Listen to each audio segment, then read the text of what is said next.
आपने domestic violence या घरेलू हिंसा के बारे में तो जरूर सुना होगा।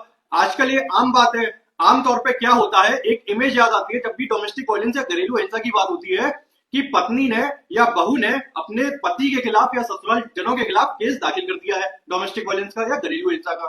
पर क्या कभी ये सोचा है कि सास भी अपनी बहू के खिलाफ डोमेस्टिक वायलेंस का केस फाइल कर सकती है, घरेलू हिंसा का केस फाइल कर सकती है? लॉ कहता है कि एग्रीव्ड पर्सन कोई भी हो सकता है, वो पत्नी हो सकती है, बहू हो सकती है, सास भी केस फाइल कर सकती है अपनी पत्नी के खिलाफ अगर उसने झूठा मुकदमा लिखवा रखा है। नहीं भी लिखवा रखा तब भी फाइल कर सकती है अगर रियल में हो रहा है तो। इवन आप लिविंग में रह रहे हो अपनी गर्लफ्रेंड के साथ, आपकी गर्लफ्रेंड भी केस फाइल कर सकती है आप पे डोमेस्टिक वायलेंस का।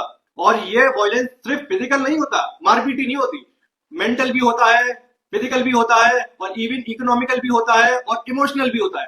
तो अगर एक बहू अपनी सास को मेंटल या फिजिकल या इमोशनल टॉर्चर करती है, या आपकी पत्नी आपकी माँ को मेंटल फिजिकल इमोशनल टॉर्चर करती है, तो सास भी या अपनी माँ से भी केस डलवाए डोमेस्टिक वायलेंस का।